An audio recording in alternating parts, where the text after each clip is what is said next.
Call out silent conversations, drown out things we cannot say. Celibacy is your full-time job. The church intended it that way. We can never be authentic. You look worried when I'm too wild. I don't belong in your life or world. You're not supposed to have a child. If someone asks, I'm your niece visiting, and you're never gonna make this right, 'cause I'm already here, just hiding in plain sight. I'm your dirty little secret, so I'll tell you crazy lies. I understand that a holy man has to ignore his baby's cries. I'm the sin of a father who doesn't have an alibi, and I won't be allowed to visit you on the day that you die.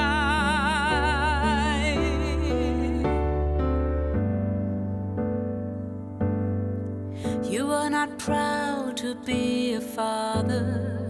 I never met your friends or foes.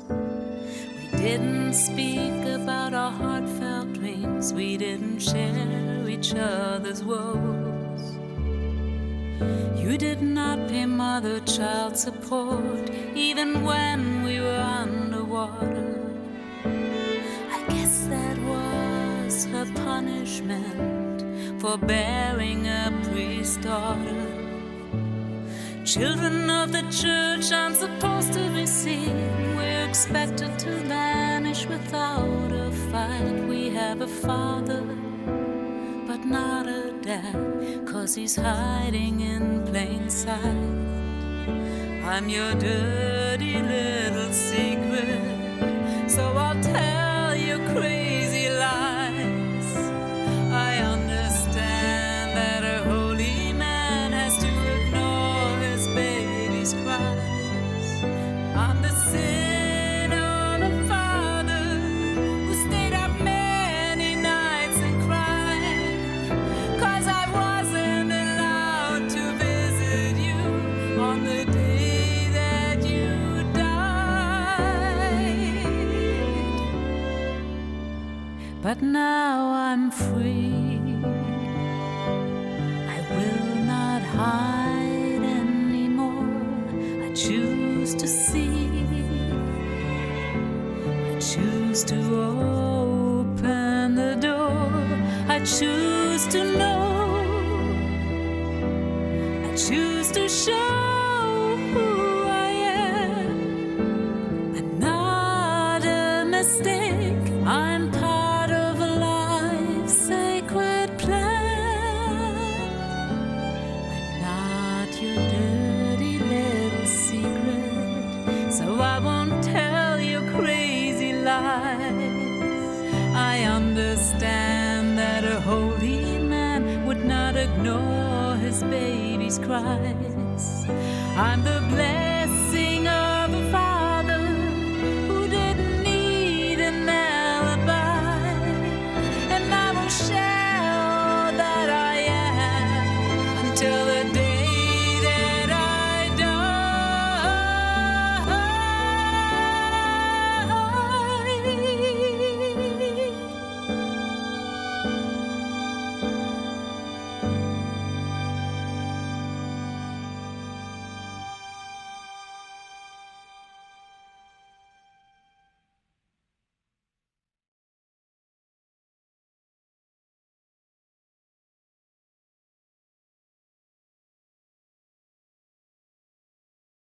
This is so interesting, you know, that I'm finally, it's a year and a half ago that I that I wrote that song, and how hard it's been to put it out there and share it. Obviously there's some part of me, I think, that still has some loyalty to my father, maybe, you know. But is there any questions that anybody has about this? Sure. This is Leslie speaking. Hi. Hi. It's beautiful. It felt so freeing, that song, for me. I just imagining what it must have been like for you. And congratulations. It was just magnificent. And the visuals were wonderful too. And I'm sorry you had to experience that, but it explains more of why your heart is just so huge and beautiful.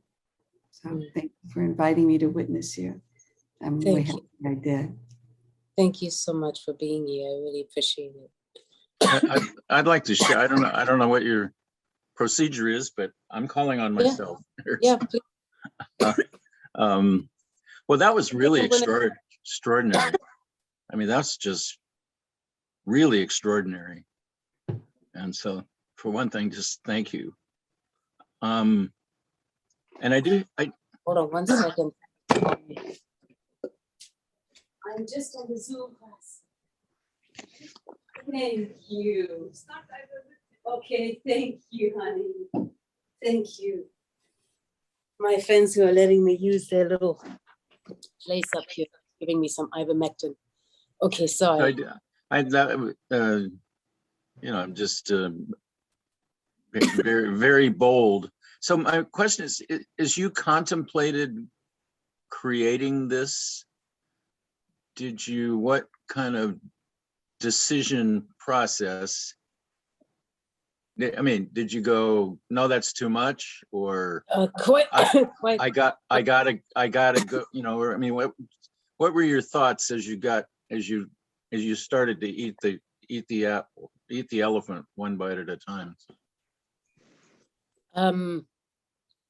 Well, I originally, the song was written in a songwriting class with a songwriting teacher who has a very specific method of writing songs. So like she has certain ways that she tells you to do it. I can't, talk about all of it, but one of the ways that she has several different ways to start writing a song. She doesn't give you any help in writing the song, but she tells you how to start.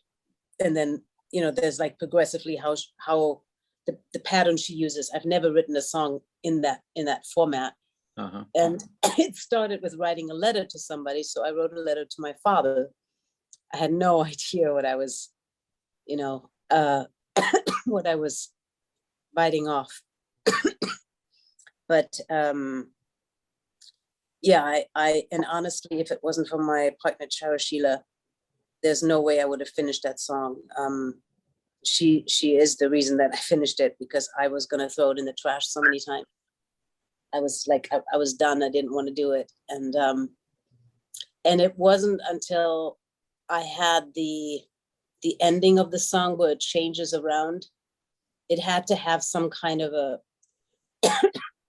it didn't have, first when I wrote it, because I was trying to keep it short within songwriting style. You're supposed to keep a song to 3 minutes.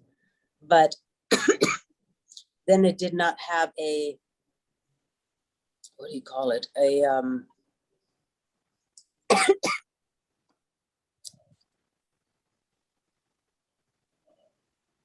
don't know what the word is. My brain isn't working so great. A victory.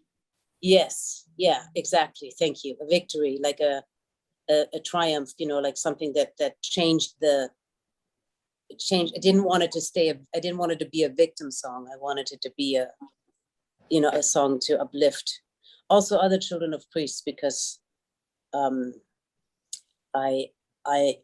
wanted it originally to be a song for all children of priests and all children that have felt like they didn't matter, or they didn't, they weren't, that they were a mistake or something, because there are people who feel that way. And I know for a long time I felt that way. So when I wrote the song, it was in that songwriting class.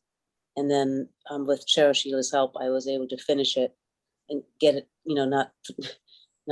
not throw it away, which I wanted to do. And also the woman who taught the class, Harriet Schock, also, didn't let me, said, like, you have to finish the song. A lot of the class was encouraging for me to finish the song, and that made a big difference. But then it was interesting, after it was done, I was like, okay, that was done. Like, I didn't really know, is it necessary to share it? So I wasn't, it took me a really long time to figure out what to do next. And it took a long time for the bridge to develop. That was the hardest part of developing the song, is that transformational bridge. I went through many of them. I had a very talented producer who also plays the piano on it. Even though I play piano, he played the piano and he did the arrangement. And he also brought it out. But I don't know if that answers your question. That's basically how it got started. Oh, yeah. Yes, thank you. Presence Charu is here. I don't know if you know she's here. Yeah, hi, Charu. Hi, And I saw Diana raise her hand.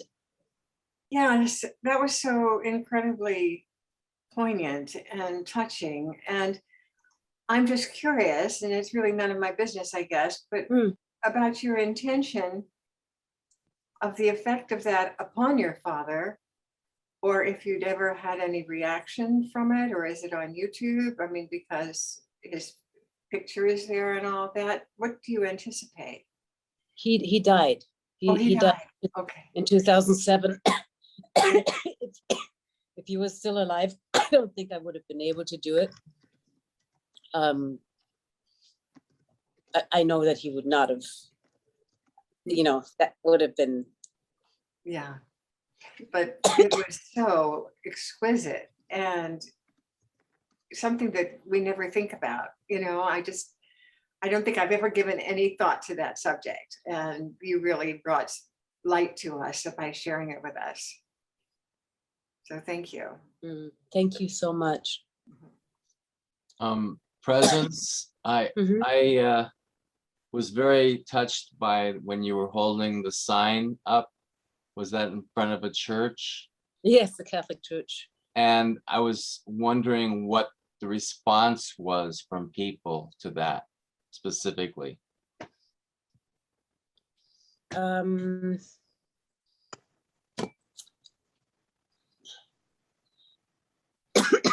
I didn't pay that much attention. I had this idea at one point of, and in fact, I think I have a Facebook group called Children of Priests.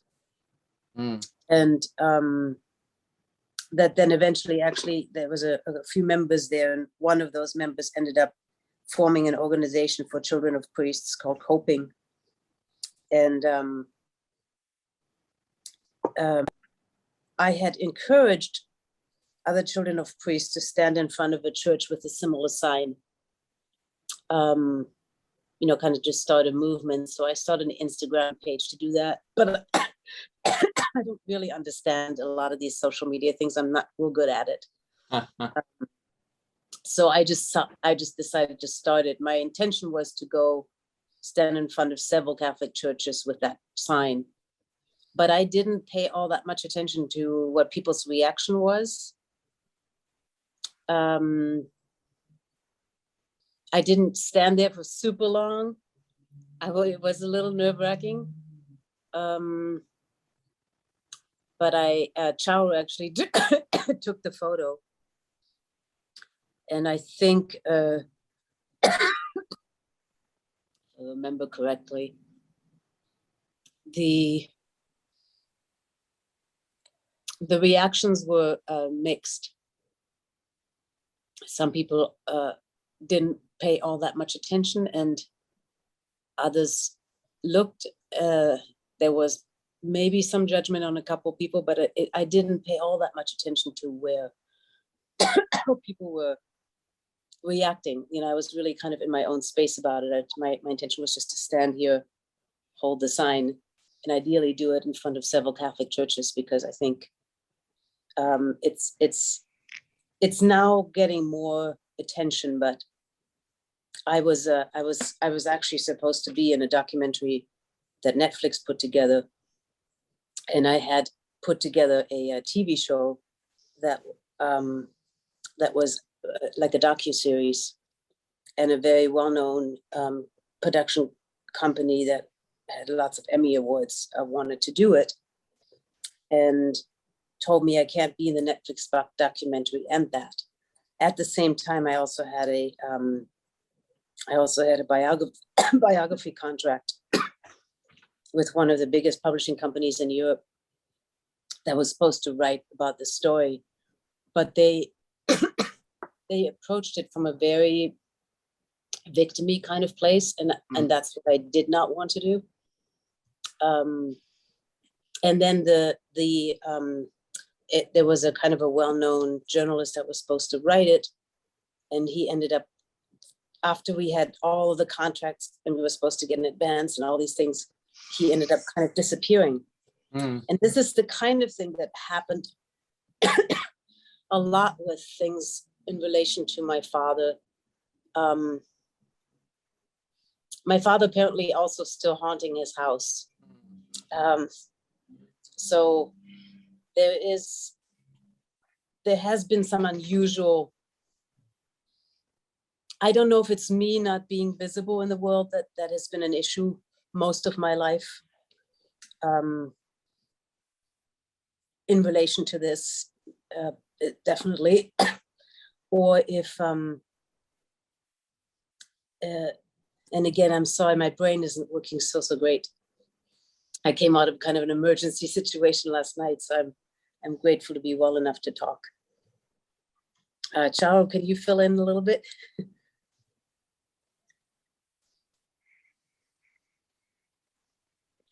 Yeah, I was just actually looking for the Facebook post, if I can find it. Presence did share it on social media, and if I can find the link, I'll link it on here so that people can see. There was definitely, it stimulated interesting dialogue, and some people who thought that she was lying, but of course in Presence's traditional, extraordinary, grace-filled communication, even the people who accused her of lying and attention seeking turned around and received healing from interacting with her on that post. So yeah, that's what I would say is it's hard for people to take in. That's why I think this song and video is so valuable. And yeah, it's like, I think also for Presence, like, you know, of course, like she has this in her chest, in her heart right now, you know, it's like that when we put things out in the world, there is that risk also of the negativity, the shaming, the judgment, and that can be really painful to bear. Even though her story is totally sincere, it's not sensationalized, she's never tried to shame the perpetrator, she just is trying to tell her story. So I'm sure that there's understandable concern about that because of the reactions that can come from people. It's a strong topic. Have you considered taking that sign in front of the Vatican?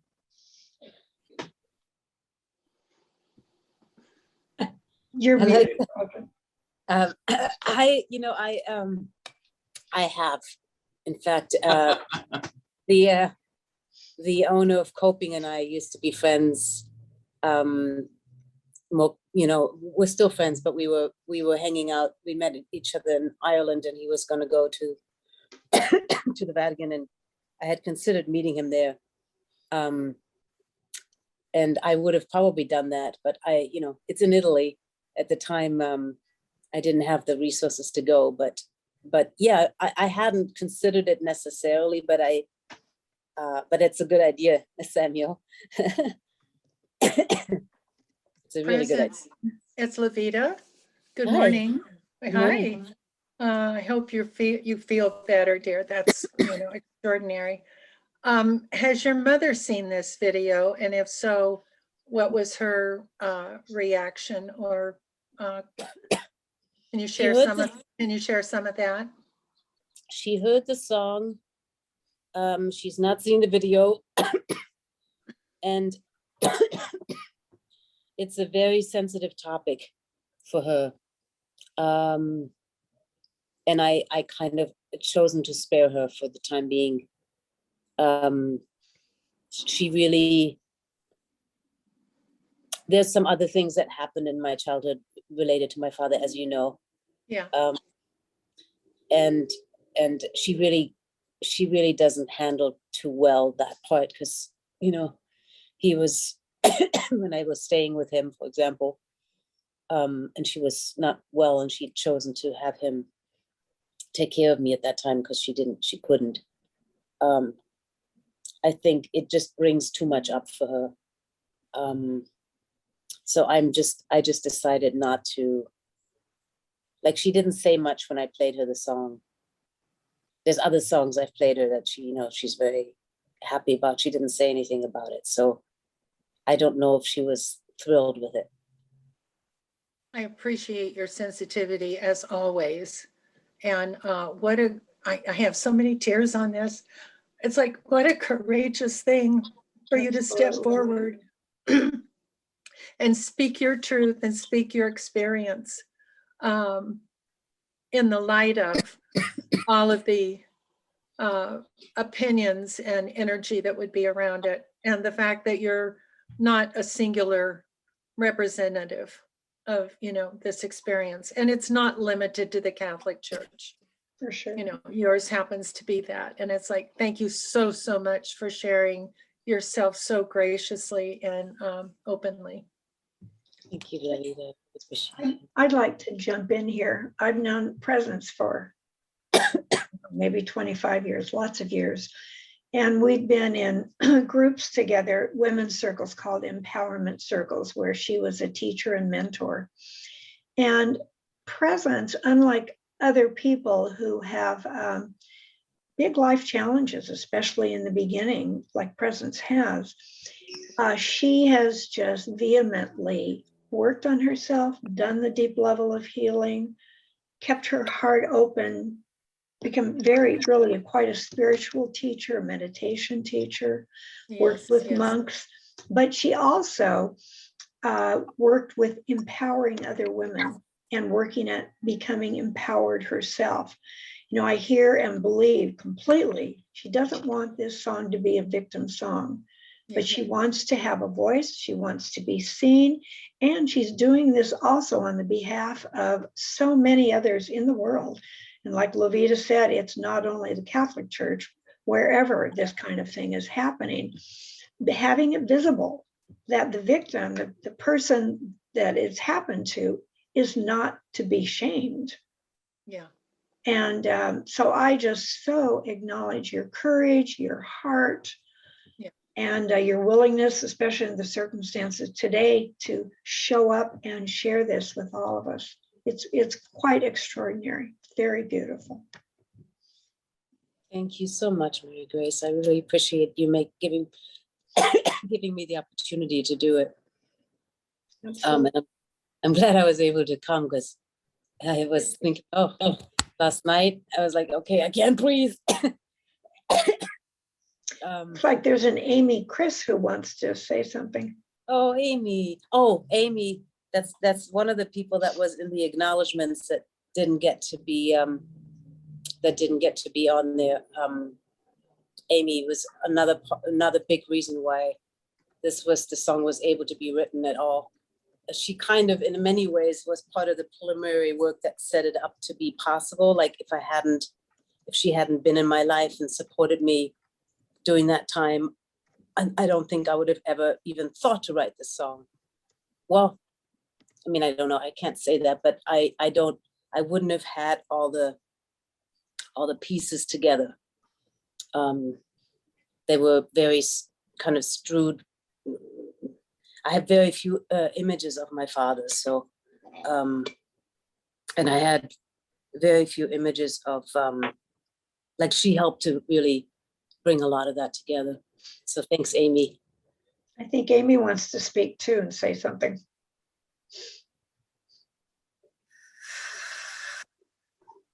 Good morning. Hi, sweetie. My screen. Okay, there you are. Hi.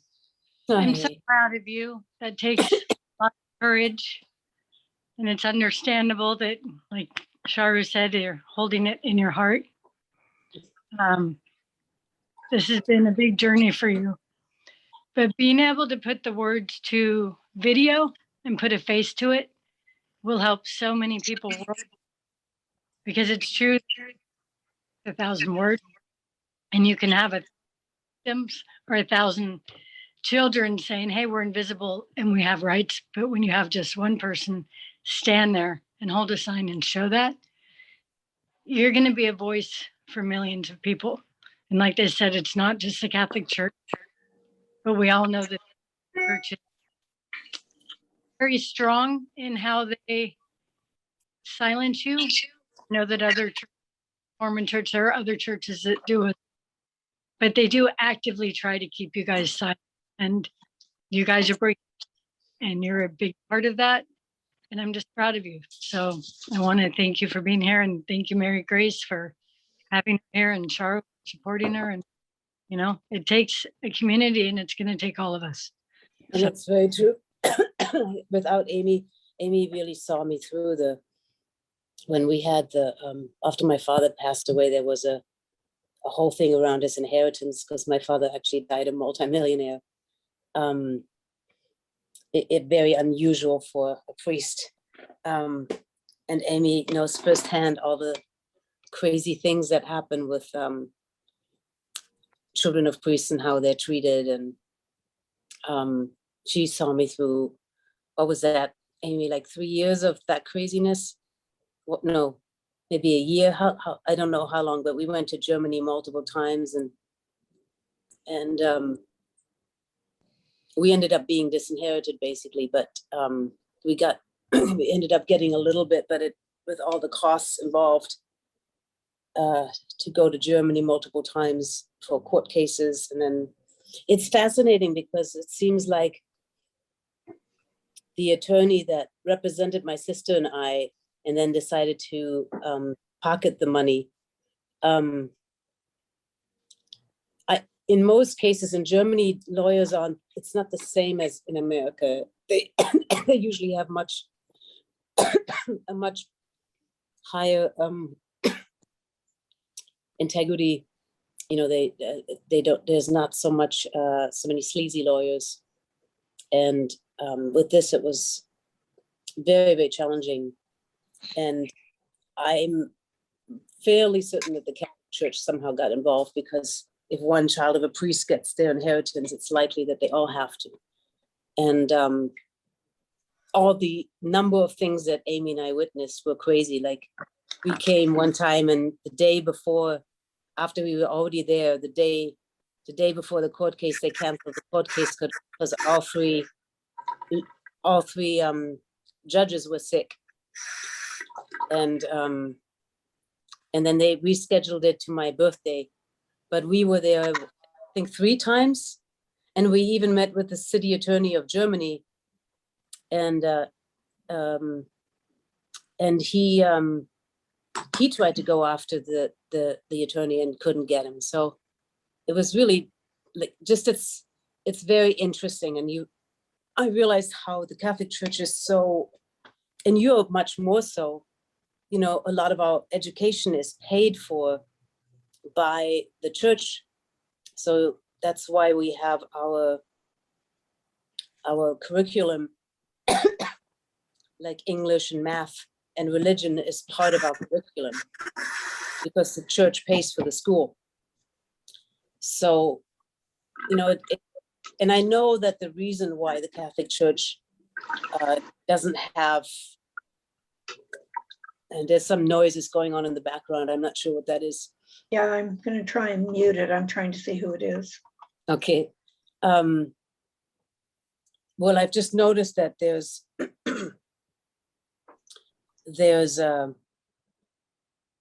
my brain is really mush. So usually I'm much more articulate, but it's I think the lack of oxygen is, you know.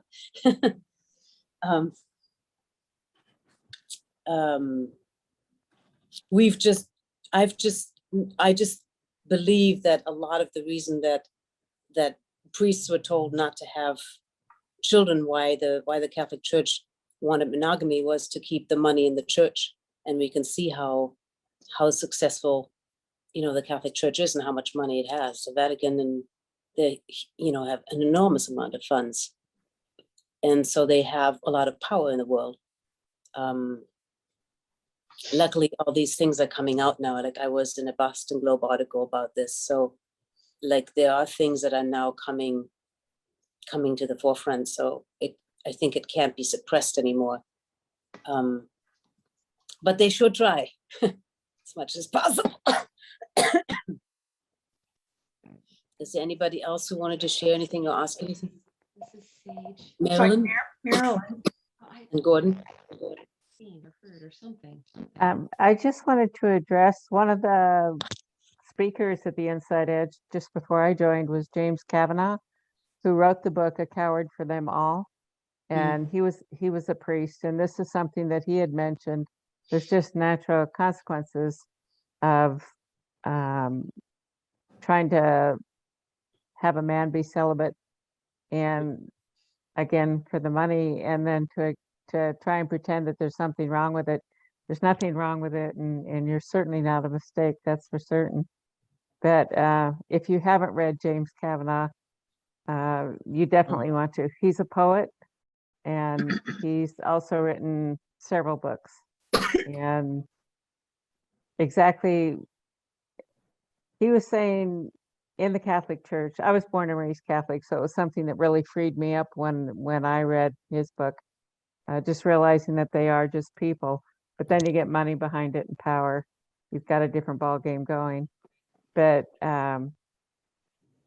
like you said, you're certainly not the only one. And why it needs to be hidden, that's just not okay. But I'm so glad you're here and love all of this, and behind you 100%. Thank you so much. Thank I wanted you. to know how old you were when you found out. Oh, I always knew.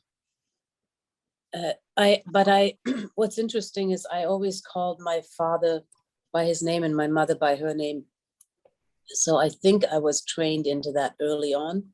I never said mom or dad. Either that, or I don't know if I did it. It seems unusual. From the moment I could pronounce my mom's name, I called her that. And same with my father. And he did sign his letters daddy, and he was on my birth certificate. So it wasn't hidden. He did tell my mom when she thought she was going to get pregnant the night that she did. And he had said that he wanted to be the kind of priest that was open about it and have his child run around in the courtyard. And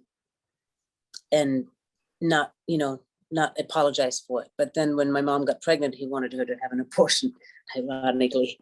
And she didn't want to, which he wasn't so happy about. And then I think it's interesting because I also I didn't really think of him as a priest, though, for most of my life. He was also a naturopathic doctor. And a well-known one. That's how he made a lot of his money. And he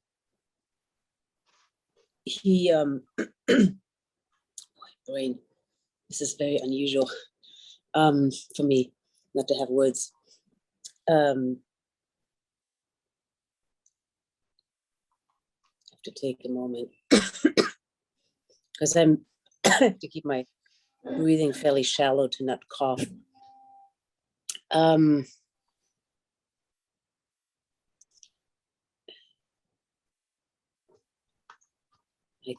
can't find it. I was gonna say something about it, and I can't find it. What was there was something that you asked and I was going to answer. Can you remind me, please? You know what? You answered my question. You can, Patricia has a question for you now. Okay. The question was how old were you when you found out? That was it. Thank you. Yeah, so I did not really put together that my father was a priest because I always thought of him as a naturopathic doctor, and I always told people he was a naturopathic doctor. It took a really long time for me to realize that he was also that he was also a priest, so that was actually his profession, because he wasn't Dr. Ober, he was Father Ober, even in his clinic. So it was, but somehow, again, I think I was probably trained very early to say he's a naturopathic doctor, so that it would never come up in public. So it took me a while. It took me until my 20s or 30s even, before I actually realized that wasn't his main profession. Even though I always knew, it somehow didn't, I didn't compute it. I didn't take it in that way, because I thought, well, he's a naturopathic doctor. And I think it was, that's what it was supposed to be. My dad also had 2 other children who I didn't meet until after he died. Actually, I'm sure he had more than 2 other children. I'm fairly certain he was quite active. And my sister, my half sister, she got raised by her mom's parents as an orphan, because they were very devout Catholic, and the mother was very afraid that her father and mother would be just would disown her if they knew that she was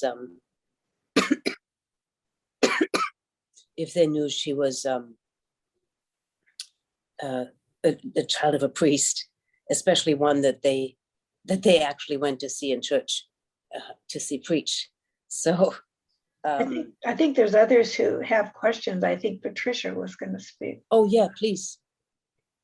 Thank you so much for being here, being so sick and struggling for air. I mean, I really appreciate it. I was wondering if you can tell us briefly about your journey from invisibility to being visible. It's a good question. That's been a long journey. I've had many opportunities in my life to be quite visible. And I've managed to either sabotage or have something happen every time to stop it. Now, I used to think that was a self-sabotage, and I finally got to the point where I thought, well, what's the point of even going after anything? Because I'm just going to sabotage it, or something will happen and it won't work out. It's interesting, even with this, right? I almost didn't make it today. Yesterday, there were 3 people who said, you need to call the ER now, you should go to the hospital now. And and then Chara was like, we have to cancel it. You can't do that tomorrow. So I was like, really like, oh, great. This is exactly how it would always go. I'm not going to do this. It has to, even if I can't think as clearly as I need to, I need to, this needs to be done,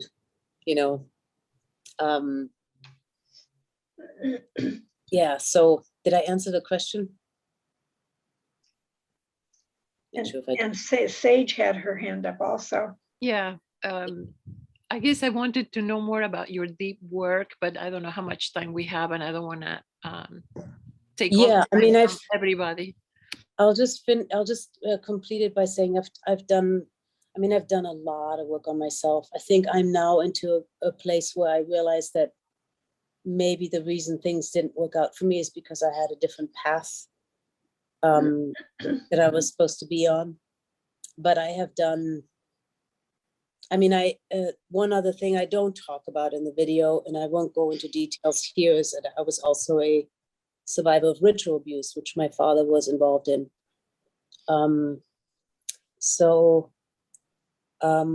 He was in Hitler Youth when he was like 14 or 12 years old. I think he was 12 years old. He knew Pope Benedict. They had gone to Hitler Youth together, and then they went to seminary together. They grew up in the same town. And he used to often, before Pope Benedict became the Pope, they used to talk about, we should get rid of this whole monogamy and the celibacy. And but then when Pope Benedict became the Pope, they had completely different views on it. So, he came from a very traumatized era. And I've done, I don't even know what, that would be a long answer to say all the different work I've done. I've done so much work on so many different levels. It would be hard to say just one thing, because it's been a long journey, and some of the time it was pretty rough. There were periods of time when I barely functioned, but yeah. So who else had a question? Well, we're almost out of time. Whatever you do it short. I had one quick question. Could I please? Presence- I'd really like to. I raised my hand Sage. at the beginning, and I think you said it's white instead of yellow. Thank you so much. Oh yeah, I see it. She has a hand up. Yes, Andy? Yeah, Sage. Yes, lovely. You're breaking up a little bit. There. Can you hear me? Yes. Yes and no. Thank you. Presence.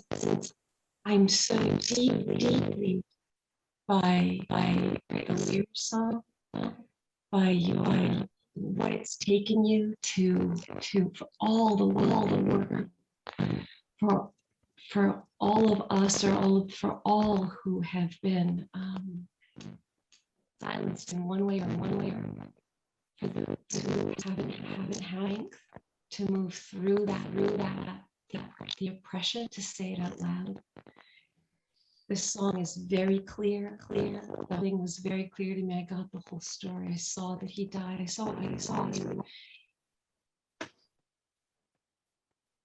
The depth of that shines through when you get place of, and I am here, and I will be silenced, and I am, you know, and into, because a holy hear his child's cries.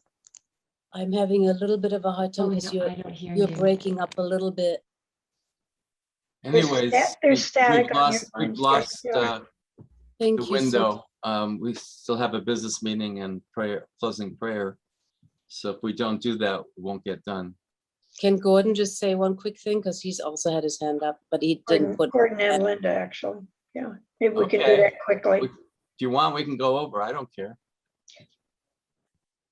Gordon. I'm okay with it. I don't know anybody else. I would just love to hear. Somehow I couldn't hear what you had said. You wanted me to repeat.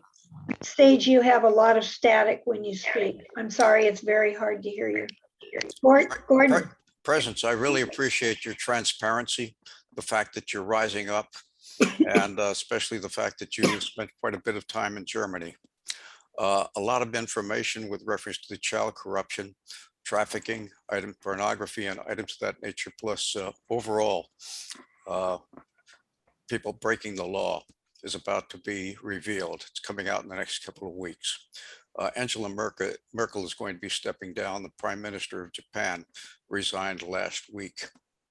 Tremendous amounts of information are going to be made clear as the people rise up against all of the political situations and items of that nature. You are one of the individuals rising up in order to put the foot down on the corruption. Thank you.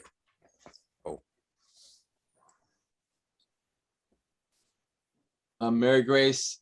Linda's had her hand up for a long time. Maybe we can just do that quickly and then finish. I just We'll want be a little late today. Thank you. I just want to say to Presence, I really feel your loneliness and the isolation, and I just want to let you know how amazing I think you are, and what courage this has taken, and the bravery.